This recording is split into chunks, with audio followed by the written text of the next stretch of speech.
In case you're wondering, no, I'm not wearing a dress. And no, I'm not saying what I'm wearing underneath. This is a ko. This is my national dress. This is how all men dress in Bhutan. That is how our women dress. Like our women, we men get to wear pretty bright colors. But unlike our women, we get to show off our legs. Our national dress is unique. But this is not the only thing that's unique about my country. Our promise to remain carbon neutral is also unique. And this is what I'd like to speak about today. Our promise to remain carbon neutral. But before I proceed, I should set you the context. I should tell you our story. Bhutan is a small country in the Himalayas. We've been called Shangri-La, even the last Shangri-La. But let me tell you right off the bat, we are not Shangri-La.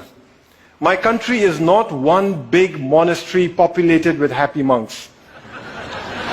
The reality is that there are barely 700,000 of us, sandwiched between two of the most populated countries on earth, China and India. The reality is that we are a small, underdeveloped country doing our best to survive. But we are doing okay. We are surviving. In fact, we are thriving. And the reason we are thriving is because we've been blessed with extraordinary kings.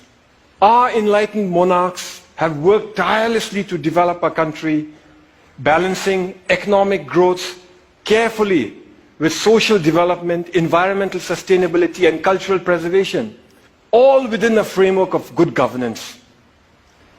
We call this holistic approach to development gross national happiness, or GNH. Back in the 1970s, our first king famously pronounced that for Bhutan, gross national happiness is more important than gross national product.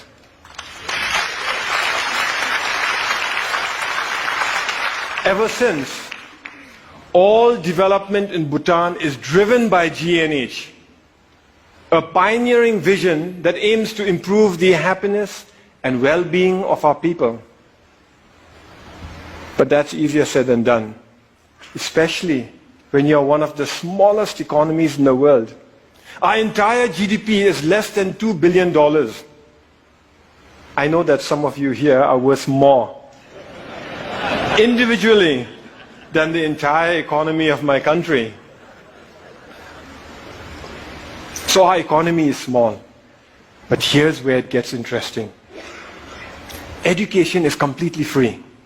All citizens are guaranteed free school education, and those that work hard are given free college education. Healthcare is also completely free. Medical consultation, medical treatment, medicines, they're all provided by the state.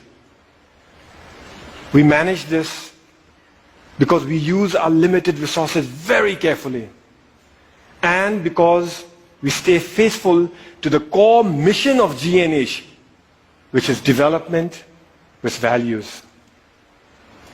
Our economy is small and we must strengthen it. Economic growth is important. But that economic growth must not come from undermining our unique culture or our pristine environment. Today our culture is flourishing.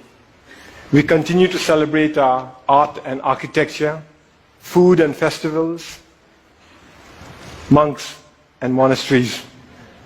And yes, we celebrate our national dress too. This is why I can wear my ko with pride. Here's a fun fact. You're looking at the world's biggest pocket.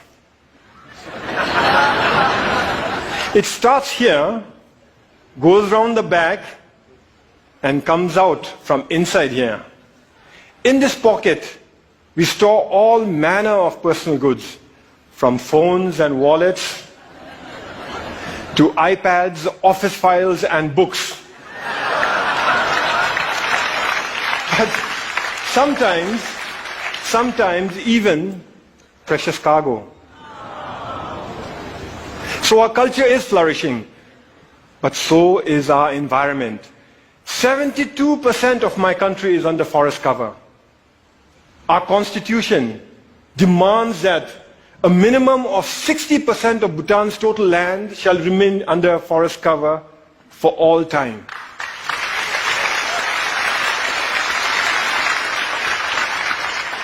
Our constitution, this constitution, imposes forest cover on us. Incidentally, our king used this constitution to impose democracy on us. You see, we, the people, didn't want democracy. We didn't ask for it. We didn't demand it. And we certainly didn't fight for it. Instead, our king imposed democracy on us by insisting that he include it in the constitution. But he went further. He included provisions in the constitution that empower the people to impeach their kings, and included provisions in here that require all our kings to retire at the age of 65. Fact is, we already have a king in retirement. Our previous king, the Great Fourth, retired 10 years ago at the peak of his popularity. He was all of 51 years at that time. So as I was saying, 72% of our country is under forest cover. And all that forest is pristine. That's why we are one of the few remaining global biodiversity hotspots in the world. And that's why we are a carbon neutral country. In a world that is threatened with climate change, we are a carbon neutral country. Turns out it's a big deal. Of the 200 odd countries in the world today, it looks like we are the only one that's carbon neutral. Actually, that's not quite accurate. Bhutan is not carbon neutral. Bhutan is carbon negative. Our entire country generates 2.2 million tons of carbon dioxide. But our forests, they sequester more than 3 times that amount. So we are a net carbon sink for more than 4 million tons of carbon dioxide each year. But that's not all. We export most of the renewable electricity we generate from our fast-flowing rivers. So today, the clean energy that we export offsets about 6 million tons of carbon dioxide in our neighborhood. By 2020, we'll be exporting enough electricity to offset 17 million tons of carbon dioxide. And if we were to harness even half our hydropower potential, and that's exactly what we're working at, the clean, green energy that we export would offset something like 50 million tons of carbon dioxide a year. That is more CO2 than what the entire city of New York generates in 1 year. So inside our country, we are a net carbon sink. Outside, we are offsetting carbon. And this is important stuff. You see, the world is getting warmer. And climate change is a reality. Climate change is affecting my country.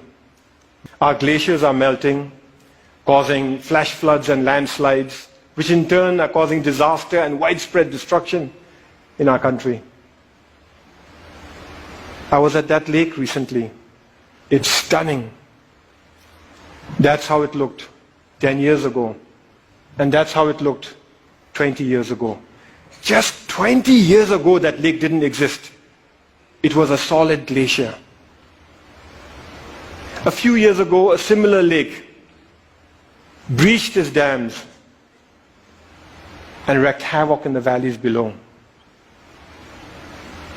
That destruction was caused by one glacial lake. We have 2,700 of them to contend with. The point is this: my country and my people have done nothing to contribute to global warming. But we are already bearing the brunt of its consequences. And for a small, poor country, one that is landlocked and mountainous, it is very difficult. But we are not going to sit on our hands doing nothing. We will fight climate change. That's why we have promised to remain carbon neutral. We first made this promise in 2009 during COP15 in Copenhagen. But nobody noticed. Governments were so busy arguing with one another and blaming each other for causing climate change that when a small country raised our hands and announced, we promise to remain carbon neutral for all time, nobody heard us. Nobody cared. Last December in Paris, at COP21, we reiterated our promise to remain carbon neutral for all time to come. This time we were heard. We were noticed and everybody cared. What was different in Paris was that governments came around together to accept the realities of climate change and were willing to come together and act together and work together. All countries, from the very small to the very large, committed to reduce the greenhouse gases emissions. The UN Framework Convention for Climate Change says that if these so-called intended commitments are kept, we'd be closer to containing global warming by 2 degrees Celsius. By the way, I've requested the TED organizers here to turn up the heat in here by 2 degrees. So if some of you are feeling warmer than usual, you know who to blame. It's crucial that all of us keep our commitments. As far as Bhutan is concerned, we will keep our promise to remain carbon neutral. Here are some of the ways we are doing it. We're providing free electricity to our rural farmers. The idea is that with free electricity, they will no longer have to use firewood to cook their food. We are investing in sustainable transport and subsidizing the purchase of electric vehicles. Similarly, we are subsidizing the cost of LED lights, and our entire government is trying to go paperless. We are cleaning up our entire country through Clean Bhutan, a national program, and we are planting trees throughout our country through Green Bhutan, another national program. But it is our protected areas that are at the core of our carbon neutral strategy. Our protected areas are our carbon sink. They are our lungs. Today, more than half our country is protected as national parks, nature reserves, and wildlife sanctuaries. But the beauty is that we've connected them all with one another through a network of biological corridors. Now, what this means is that our animals are free to roam throughout our country. Take this tiger, for example. It was spotted at 250 meters above sea level in the hot subtropical jungles. 2 years later, that same tiger was spotted near 4,000 meters in our cold alpine mountains. Isn't that awesome?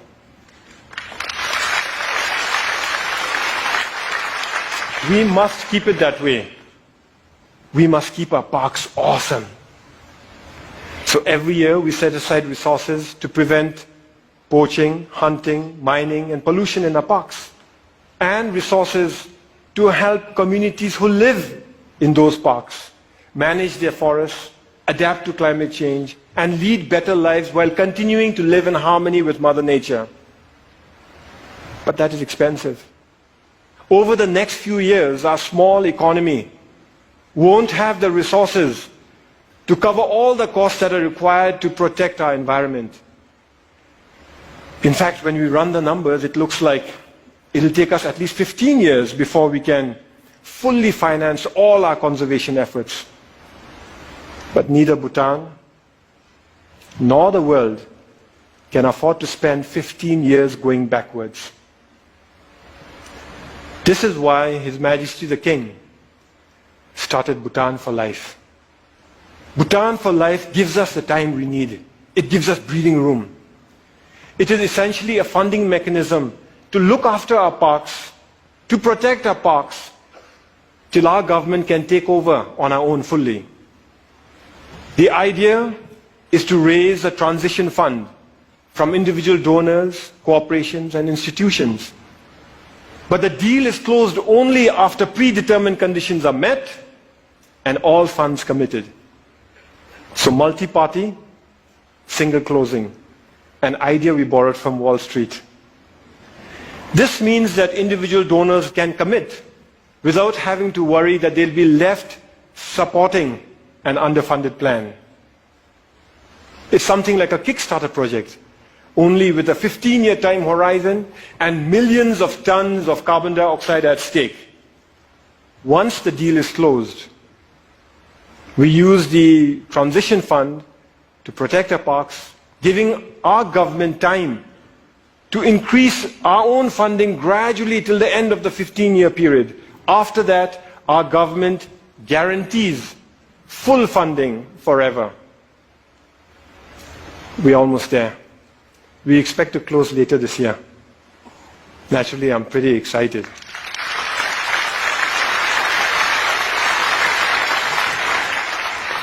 The World Wildlife Fund is our principal partner in this journey. And I want to give them a big shout out for the excellent work they're doing in Bhutan and across the world. Whew, it is getting warm in here.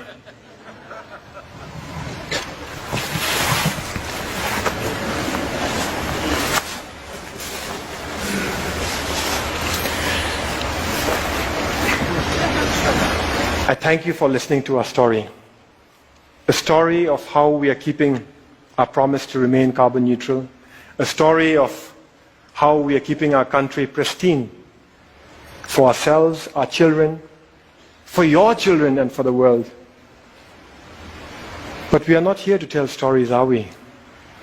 We are here to dream together. So in closing, I'd like to share one more dream that I have. What if we could mobilize our leadership and our resources, our influence and our passion to replicate the Bhutan for Life idea to other countries so that they too can conserve their protected areas for all time? After all, there are many other countries who face the same issues that we face. They too have natural resources that can help win the world's fight for sustainability. Only they may not have the ability to invest in them now. So what if we set up Earth for Life, a global fund, to kickstart the Bhutan for Life throughout the world? I invite you to help me to carry this dream beyond the borders to all those who care about our planet's future. After all, we're here to dream together, to work together, to fight climate change together, to protect our planet together. Because the reality is, we are in it together. Some of us might dress differently, but we are in it together. Thank you very much. Thank you. Thank you. Thank you. Thank you.